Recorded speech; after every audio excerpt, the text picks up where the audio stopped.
Bismillahirrahmanirrahim. Assalamu alaikum. My name is Shoaib Ahmed and to be a medical student in University of Management and Technology. Today the topic of my presentation is about anemia, iron deficiency anemia and megaloblastic anemia. First of all, we define anemia. Anemia is a condition occurs when there is not enough healthy red blood cells in our body to send blood in body organs and tissues. Simply, anemia is defined as breakdown of hemoglobin in our blood. There are many types of anemia, but the most common type of anemia is iron deficiency anemia. Iron deficiency anaemia है क्या? Iron deficiency anaemia में name से जैसे ज़ाहिर होगा कि iron deficiency anaemia जो है वो आयरन की जो है वो डेफिशिएंसी होगी ब्लड में, तो उसको हम आयरन डेफिशिएंसी एनीमिया ही कहेंगे. It occurs when our body doesn't have produce mineral iron, enough mineral iron. The iron deficiency anemia is iron is very needed for making hemoglobin in our blood. When there isn't enough amount of iron in our blood, the body can't get amount of oxygen it needs. In women of childbearing age, the most common cause of iron deficiency anemia is the loss of iron in blood due to the heavy menstruation or pregnancy. A poor diet or certain intestinal diseases that affect how the body absorbs the iron can also cause the iron deficiency anemia. The doctors normally treat the iron deficiency anemic patients with iron supplements or changes the diet which are greatly iron. According to the American Society of Hematology, there are some common symptoms of iron deficiency anemia. So first symptom of the iron deficiency anemia is general fatigue. Weakness भी हो सकती है, पेल skin भी हो सकती है, ठीक है. उसके बाद जो है वो शार्टनेस ऑफ ब्रीथिंग में शार्टनेस हो सकती है, सुस्ती हो सकती है बंदे को जो आयरन डेफिशिएंसी एनीमिक पेशेंट है. उसके बाद जो है ये टिंगलिंग एंड क्रॉवलिंग हो सकती है जो है हमारी लेग्स में. उसके बाद जो है वो टंग जो है वो स्वेल हो सकती है या उसमें सोरनेस हो सकती है. उसके अलावा जो है वो हाथ और पाँव जो है हमारे वो ठंडे हो जाते हैं, जो इसकी बेसिक जो इम्पॉर्टेंट जो इसकी सिम्टम्स हैं, ठीक है. उसके बाद जो है वो फास्टिंग और इरेगुलर जो है वो हार्ट बीट हो सकती है, तेज़ भी हो सकती है और जो है वो एबनॉर्मल हो जाती है हमारी हार्ट बीट. उसके बाद जो है हेड एक बहुत ज़्यादा होना शुरू हो जाता है. ये जो है वो आयरन डेफिशिएंसी एनीमिया के जो है वो बेसिक और इम्पॉर्टेंट सिम्टम्स थे जिनकी मदद से जो है हम किसी भी पेशेंट को जज कर सकते हैं, डायग्नोज कर सकते हैं कि वो आयरन डेफिशिएंसी एनीमिक पेशेंट है या नहीं. उसके बाद हम बात करते हैं कि what are the causes of iron deficiency anaemia, ठीक है. तो काजेज़ में जो है वो सबसे पहला काज जो है वो होता है कि इनएडेक्वेट आयरन इनटेक, ठीक है. कि आयरन जो हम फूड के ज़रिए ले रहे हैं या किसी भी तरीके से वो जो है वो आयरन हमारी जो है वो एबनॉर्मली हो रही है, हमें वो आयरन पूरी नहीं मिल रही, उन डाइट्स में आयरन की कमी है, ठीक है. कहते हैं eating too little iron over an extended amount of time can cause shortage in body, ठीक है. उसके बाद जो है वो आयरन डेफिशिएंसी एनीमिया को किस तरह कम किया जा सकता है? हम जो है वो मीट यूज़ कर सकते हैं, एग्स यूज़ कर सकते हैं और ग्रीन लीफी वेजिटेबल्स, ठीक है. नॉन वेजिटेरियंस जो हैं उनमें बहुत ज़्यादा जो है वो आयरन डेफिशिएंसी के जो है वो चांसेस होते हैं, ठीक है. उसके बाद जो है आयरन जो है essential during the time of rapid growth and development in pregnant women, menstruational movement and the young children may need even more iron rich foods in their diet because they are at development growth. The most important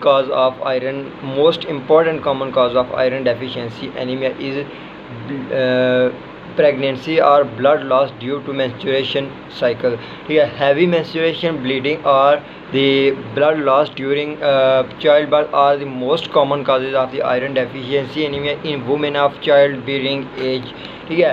जब कभी भी menstruation cycles में जो है वो bleeding ज़्यादा हो जाती है और इम्पॉर्टेंटली जब चाइल्ड बर्थ में जो है वो ब्लड लॉस होता है तो इस वजह से भी जो है वो आयरन ब्लड में हीमोग्लोबिन की कमी होगी और आयरन की भी ऑटोमेटिकली कमी हो जाएगी और ये जो है इम्पॉर्टेंट काज है आयरन डेफिशिएंसी एनीमिया का. The Third one cause of iron deficiency anemia is internal bleeding. Some medical conditions can also cause internal bleeding, which may lead to the iron deficiency anemia. For example, ulcer in our stomach include in iron deficiency anemia, polyps in colon or intestine, and colon cancer. A medicine known as aspirin, when it is used for the pain relief, it can also cause the bleeding in stomach, and which may lead to the deficiency of iron in blood. The fourth one cause of iron deficiency anemia is the inability to absorb iron. कुछ disease जो हैं, disorders या जो हैं वो surgeries होती हैं जो कि इफ़ेक्ट करती हैं हमारी बॉडी को, कि वो इंटरफेयर करती हैं हमारी बॉडी को कि आयरन जो है वो किस तरह एब्ज़ॉर्ब करनी है, ठीक है। और मतलब कि अगर हम बेशक अपनी बॉडी में जो हम आयरन डाइट ले रहे हो वो रिच आयरन पे बेस करती है, ठीक है। आयरन वो अगर प्रॉपर्ली हो तो पूरी हो सकती है, लेकिन कुछ जो है वो सिलिक जो है वो डिजीज़ होती हैं या इंटेस्टाइनल सर्जरीज होते हैं, जैसा कि गैस्ट्रिक बाईपास होता है। इसमें जो है हम जितनी भी जो है वो आयरन रिच फूड ले लें, लेकिन फिर भी जो है वो लिमिट रहती है, कमी रहती है हमारी बॉडी में जो है वो आयरन को अब्जॉर्ब करनी, जिस वजह से आयरन डेफिशिएंसी एनीमिया हो सकता है। और एंड पे जो है वो है एंडोमेट्रियोसिस, जो last one cause of the iron deficiency anaemia है वो है एंडोमेट्रियोसिस, ठीक। Endometriosis is a condition. If a woman has endometriosis, she may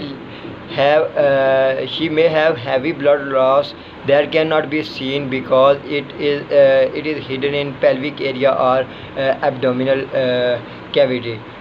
These are the basic and important causes of iron deficiency anemia. ये अगर present होंगी तो खुद ब खुद जो है वो आयरन की डेफिशिएंसी हो जाएगी, और इनसे जो है वो अगर हमने केयर करनी है तो उसमें जो है हम आयरन रिच फूड ले सकते हैं, एग्स जो हैं वो यूज़ कर सकते हैं, मीट यूज़ कर सकते हैं, और लीफी वेजिटेबल्स यूज़ कर सकते हैं, और हमें इसके लिए वेजिटेरियन होना लाजमी है। उसके बाद आ जाते हैं कि some basic risk factors that affect the iron deficiency in our body. तो जो सबसे पहले है कि ये अनीमिया, आयरन डेफिशिएंसी अनीमिया एक ऐसी कंडीशन है जो कि किसी भी फीमेल में या मेल में किसी भी एज पे जो है वो अक्कर हो सकती है, किसी भी जो है वो स्टेज ऑफ लाइफ जो है उस पे जो है ये इफ़ेक्ट कर सकती है, ठीक है। और जो है वो जो इम्पॉर्टेंट जो ज़्यादा ग्रेटर रिस्क की होते हैं जिनको आयरन डेफिशिएंसी हो सकती है बनिस्बत बाकियों के, उनमें कौन कौन से आते हैं। उनमें सबसे पहला है कि women of child bearing age. Child bearing age में जो वुमेन्स होती है उनमें हो सकता है। उसके बाद जो प्रेग्नेंट लेडीज़ होती हैं उनमें जो है वो आयरन डेफिशिएंसी एनीमिया के चांसेस ज़्यादा होते हैं as compared to other persons, ठीक है। उसके बाद people who donate blood frequently, जो लोग प्रॉपरली ब्लड दिए जाते हैं लेकिन उसकी जो है वो कमी को पूरा करने के लिए जो है साथ में वो अपनी डाइट सही तरह से नहीं लेते, उनको भी जो है वो आयरन डेफिशिएंसी एनीमिया हो सकता है।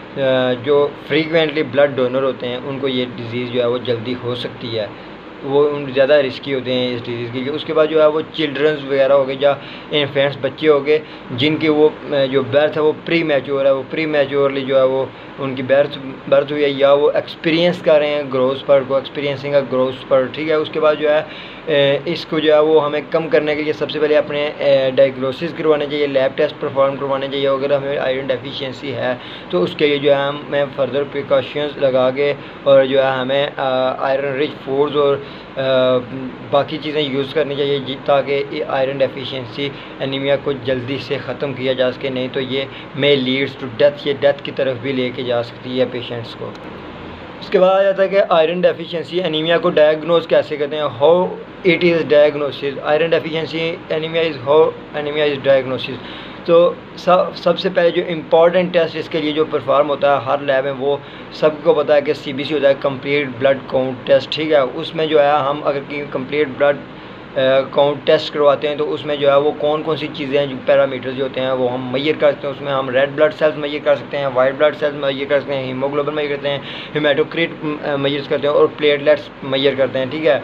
उसके बाद जो आ गया कि ये जो है हमें बेसिक इन्फॉर्मेशन प्रोवाइड्स करती है जिसके ज़रिए जो है हम उसकी मदद से जो है हम आयरन डेफिशिएंसी एनीमिया को जो है वो डायग्नोस कर सकते हैं। और इन्फॉर्मेशन जो होती हैं उसमें सबसे पहली इन्फॉर्मेशन ये है कि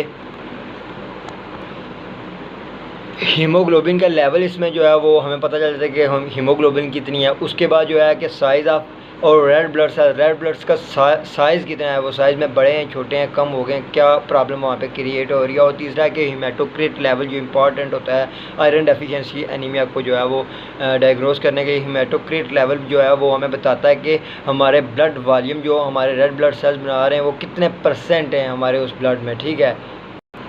हीमेटोक्रिट लेवल जो होता है वो वुमेन्स में 34.9 से जो है 44.5 तक होता है, ये इसकी रेंज है अडल्ट वुमेन्स में। और जो है वो अडल्ट मेन में जो है वो 38.8 से लेके 50% तक होता है, ये लेवल जो है वो मेंस में ज़्यादा होता है, ठीक है। इसी तरह हीमोग्लोबिन लेवल जो है वो मेंस में ज़्यादा होता है, जो वुमेन्स में उनमें थोड़ा सा कम होता है।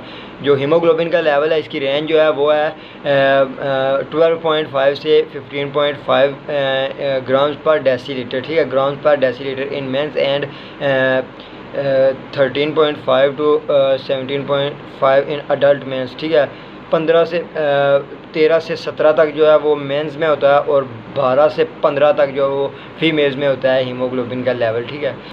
तो अगर हीमोग्लोबिन का लेवल और हीमेटोक्रिट का लेवल जो है हमारे रेड ब्लड सेल्स में जो है वो कम होगा और साथ में जो है वो रेड ब्लड सेल्स जो हैं वो स्मॉलर इन साइज़ होंगे, तो हम उसको डायग्नोज करेंगे कि ये आयरन डेफिशिएंसी एनीमिक पेशेंट है, because it is symptoms of iron deficiency anaemia. और कुछ और इम्पॉर्टेंट टेस्ट भी होते हैं, जिस तरह जो है हम उसमें फेरेटिन लेवल को अपने को चेक करते हैं कि फेरेटिन लेवल क्या है। उसके अलावा जो है वो TIBC total iron binding capacity जो है वो कितनी है कि फेरेटिन के साथ जो है आयरन हमारे ब्लड में कितनी जो है वो अटैच हो रही है, ठीक है, टोटल आयरन बाइंडिंग कैपेसिटी। उसके बाद जो है कि रेड ब्लड का सेल्स का साइज़ कितना है और जो है वो उनका कलर कौन सा है, ये चीज़ें भी जो हैं वो आयरन डेफिशिएंसी एनीमिया को डायग्नोज करने में हेल्पफुल होती हैं। उसके बाद जो है वो अगर इंटरनल ब्लीडिंग हो रही है तो उसके लिए भी कुछ टेस्ट जो पैरामीटर्स होते हैं वो रखे होते हैं लैब में, लेबॉर्ट्री में। तो सबसे पहले जो है वो EGD टेस्ट होता है, ठीक है, जिसको हम अपर एंडोस्कोपी टेस्ट भी कहते हैं। इसके ज़रिए जो है वो हम एसोफेगस की लाइंस जो हैं उनको जो है वो एग्जामाइन कर सकते हैं, ठीक है, स्टोमक की लाइंस को एग्जामाइन कर सकते हैं। और upper part of small intestine को जो है वो हम EGD या अपर एंडोस्कोपी के ज़रिए जो है वो फाइंड कर सकते हैं। उसके बाद दूसरे नंबर पर आता है कि कोलोनोस्कोपी, ठीक है, ये जो है वो लोअर एंडोस्कोपी भी इसको कहते हैं, ठीक है। और इसमें जो है हमारा डॉक्टर जो होता है वो लाइनिंग ऑफ कोलन को जो है वो मुहैया करता है और lower portion of the large intestine के लोअर पोर्शन को जो है वो फाइंड करता है। इस टेस्ट के ज़रिए जो है हम जो है वो सोर्सेज ऑफ गैस्ट्रोइंटेस्टाइनल ब्लीडिंग को जो है वो फाइंड कर सकते हैं, जो कि इंटरनल ब्लीडिंग होती है। उसके बाद आ जाता है कि जो है कुछ कॉम्प्लिकेशंस होती हैं आयरन डेफिशिएंसी एनीमिया की, कि अगर हम आयरन डेफिशिएंसी एनीमिया को जो है वो ट्रीट सही तरह से नहीं करते, उसको अनट्रीटेड छोड़ देते हैं, तो वो जो है वो अदर हेल्थ प्रॉब्लम्स क्रिएट कर सकता है, जिसमें सबसे पहली आती है कि रैपिड और इरेगुलर हार्ट बीट, जिसमें जो है हमारी हार्ट बीट जो है वो बहुत तेज़ हो जाती है या जो है इरेगुलर हो जाती है, मतलब कि उसकी जो है वो बीट जो है वो हार्ट की वो सही तरह से प्रॉपरली नहीं हो सकती, क्योंकि आयरन डेफिशिएंसी की वजह से जो है वो हेल्थ प्रॉब्लम और भी क्रिएट हो सकते हैं। और जो है वो हार्ट फेलियर भी हमारा हो सकता है या हमारा जो हार्ट है वो बड़ा भी हो सकता है आयरन डेफिशिएंसी एनीमिया की वजह से। उसके बाद जो है प्रेगनेंसी कॉम्प्लिकेशंस हैं कि अगर हम आयरन डेफिशिएंसी एनीमिया को जो है वो प्रॉपरली ट्रीट नहीं करेंगे, अनट्रीटेड ही रहने देंगे, तो उसकी वजह से जो बेबीज़ पैदा होंगे वो जो है वो प्री मैच्योर होंगे या वो लो बर्थ वेट, वो बर्थ के टाइम पे वो जो है वो उनका वेट जो है वो लो होगा। और मोस्ट प्रेग्नेंट जो लेडीज़ होती हैं वो आयरन सप्लीमेंट्स, इस चीज़ की कमी को पूरा करने के लिए आयरन सप्लीमेंट्स यूज़ करती हैं, ठीक है। उसके बाद जो है वो डिलेड ग्रोथ आ जाती है। तीसरी जो है इसका वो कॉम्प्लिकेशंस में आती है delayed growth in children and infants, ठीक है, कि जो है वो चिल्ड्रन इन्फेंट्स जो हैं वो डेफिशिएंट आयरन जिनमें होती है वो लेट जो है वो उनकी ग्रोथ हो रही होती है, डेवलपमेंट हो रही होती है, वो इस चीज़ को जो है वो एक्सपीरियंस कर रहे होते हैं, ठीक है। और उसके बाद जो है वो पोर्न टू इन्फेक्शन, जो आयरन डेफिशिएंसी एनीमिया ये इन्फेंट्स और चिल्ड्रन में जो है वो जल्दी से जब कोई भी इन पे इन्फेक्शन अटैक करता है तो उनको इन्फेक्शन जल्दी हो जाते हैं, उनका डिफेंस सिस्टम जो है वो स्ट्रॉन्ग नहीं होता उनके खिलाफ डिफेंस करने में।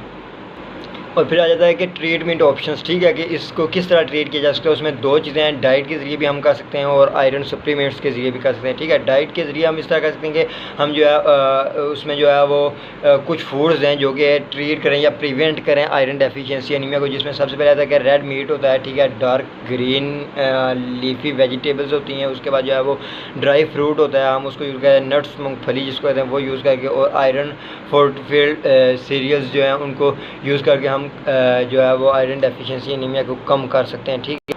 और विटामिन सी जो होता है वो भी हम अगर लेते हैं अपनी डाइट में तो उसकी वजह से भी जो है वो आयरन डेफिशिएंसी को हम कम कर सकते हैं। विटामिन सी जो है वो जिस तरह के हम ऑरेंज जूस वगैरह होता है या सिट्रस फ्रूट होता है उसमें विटामिन सी प्रेजेंट होता है, हमें वो भी साथ यूज़ करना चाहिए ताकि हम जो है आयरन डेफिशिएंसी एनीमिया को जो है वो हम ट्रीट कर सकें, उससे को ख़त्म कर सकें अपनी बॉडी से, ठीक है। और उसके बाद दूसरा वे जो है उसमें आता है कि हम जो है वो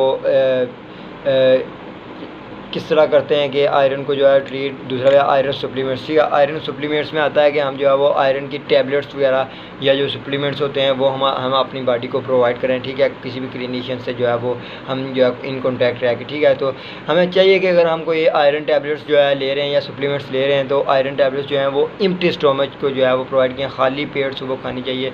और अगर खाली पेट खाने से जो है वो एब्जॉर्ब जो है वो अच्छे तरीके से एब्जॉर्ब होंगी।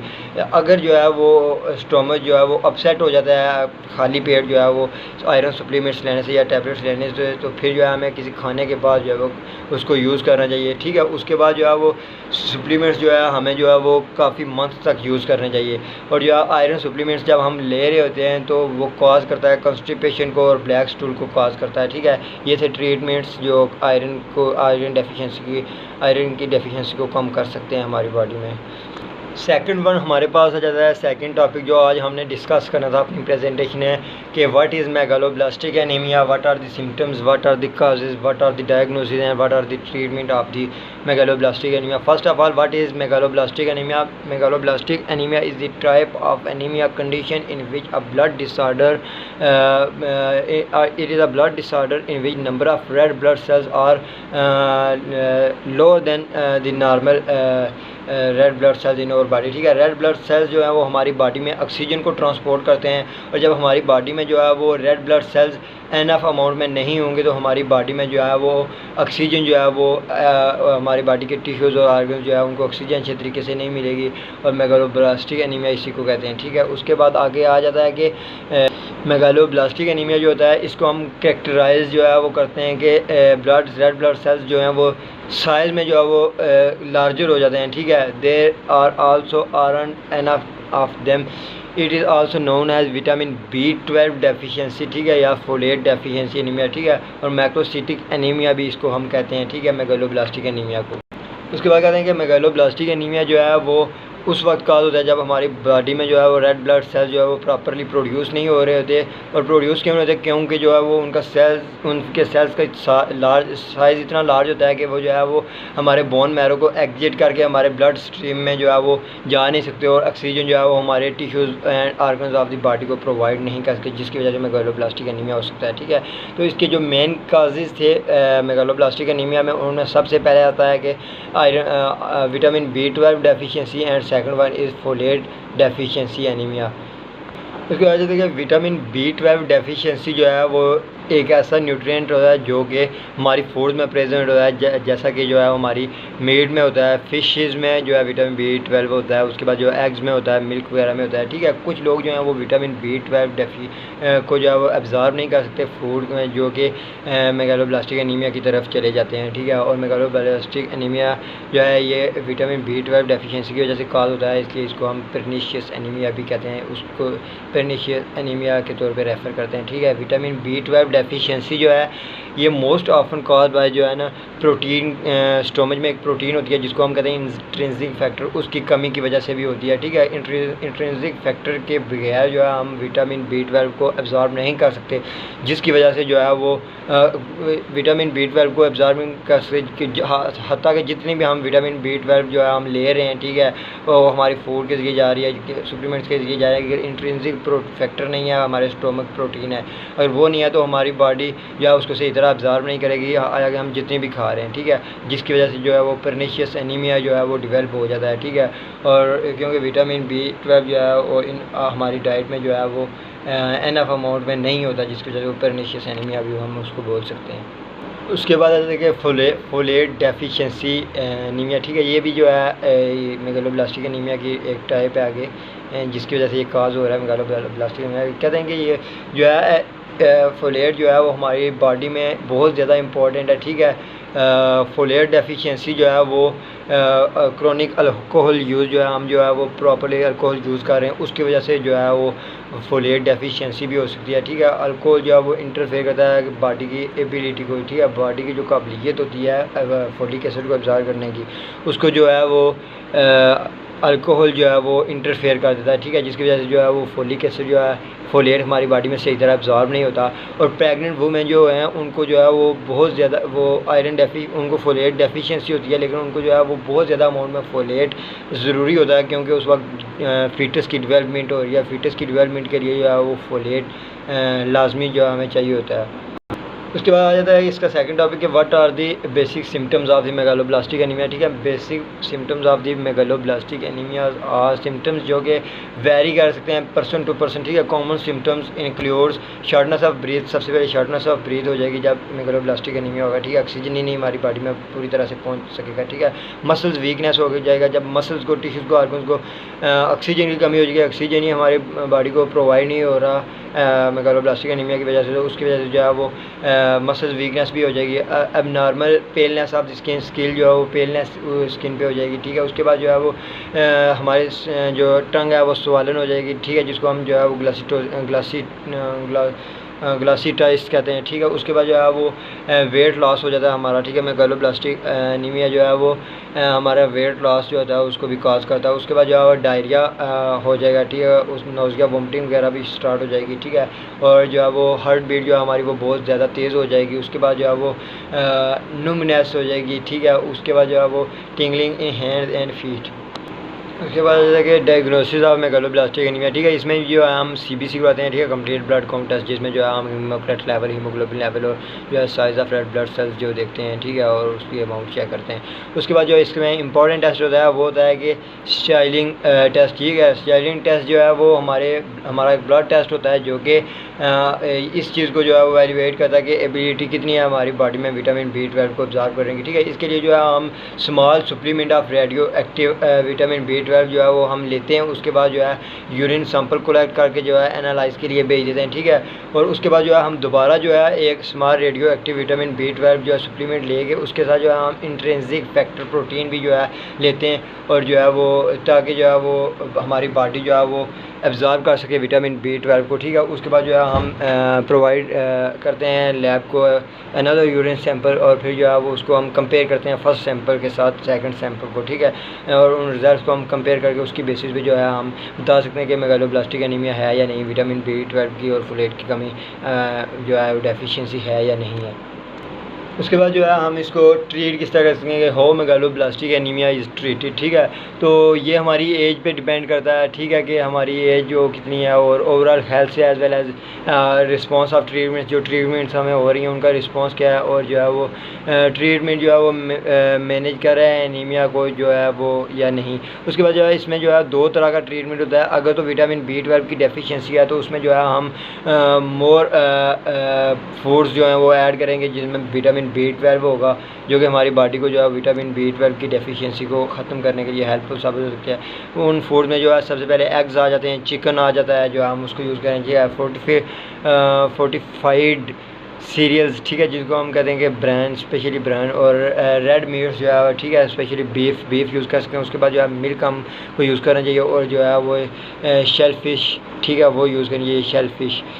उसके बाद आ गया कि जो म्यूटेशन म्यूटेशनल जो है वो जेनेटिक म्यूटेशन होती है उनको हम जो है वो विटामिन B12 रिच फूड्स देते हैं, ठीक है, विटामिन देते हैं, और जो है वो फोर्टिफिकेशन जो है उससे जो है वो प्रिवेंट करने के लिए, ठीक है, और उनकी हेल्थ कॉन्सिक्वेंसेस को देख के जो है हम जो है उनको सप्लीमेंट्स जो हैं वो मिथाइल को सप्लीमेंटल मिथाइल को बालामीन जो है वो सप्लीमेंट उनको देते हैं, जिनमें जो है जेनेटिक म्यूटेशन होती है, जिसके ज़रिए जो है विटामिन B12 की डेफिशिएंसी को ख़त्म किया जाएगा। उसके बाद आ जाता है फोलेट डेफिशिएंसी। फोलेट डेफिशिएंसी में जो सबसे पहले जो हम चीज़ देते हैं वो जो है हम उनको इंट्रावीनस फोलिक जो है वो एसिड सप्लीमेंट्स होते हैं, ठीक है, जिनमें जो है वो megaloblastic anaemia cause by lack of folate की वजह से अगर काज हो रहा है तो उनको सबसे पहले जो है हम ओरल या इंट्रावेनस जो है वो फोलिक एसिड सप्लीमेंट्स देंगे, ठीक है। उसके बाद डाइटरी चेंजेस भी करेंगे उनमें, जो कि ऐसी चीज़ें जाएंगे जो बूस्ट अप करें फोलेट लेवल को, ठीक है। फूड्स उनमें कौन कौन सी आ जाती हैं, ऑरेंज आ जाते हैं, ठीक है, ये फोलेट लेवल को इंक्रीज़ करते हैं। उसके बाद जो पीनट्स आ जाते हैं, लीफी ग्रीन वेजिटेबल्स आ जाती हैं, उसके बाद जो है वो लेंटिल्स आ जाते हैं, ठीक है। उसके बाद जो है वो एनरिच्ड ग्रेन्स आ जाते हैं, ठीक है। As with vitamin B12 individual with the method MTHFR, ये एक जो है वो म्यूटेशन फैक्टर है, ठीक है, जेनेटिक म्यूटेशन, ठीक है। और encourage to take methyl folate to prevent the folate deficiency anaemia and its risk जो होते हैं फोलेट डेफिशिएंसी एनीमिया के, उनको कम करने के लिए भी जो है हम जो है वो मिथाइल फोलेट जो है वो प्रोवाइड करते हैं पेशेंट्स को, ठीक है, जिसकी वजह से जो है हम मेगालोब्लास्टिक एनीमिया वगैरह को और फोलेट डेफिशिएंसी एनीमिया को जो है वो हम कम कर सकते हैं, ख़त्म कर सकते हैं, ठीक है। ये इसका ट्रीटमेंट था। I hope so you will understand this my presentation. I try my best to share some possible and important views of anemia and iron deficiency anemia and megaloblastic anemia in front of you. So thank you. Allah Hafiz.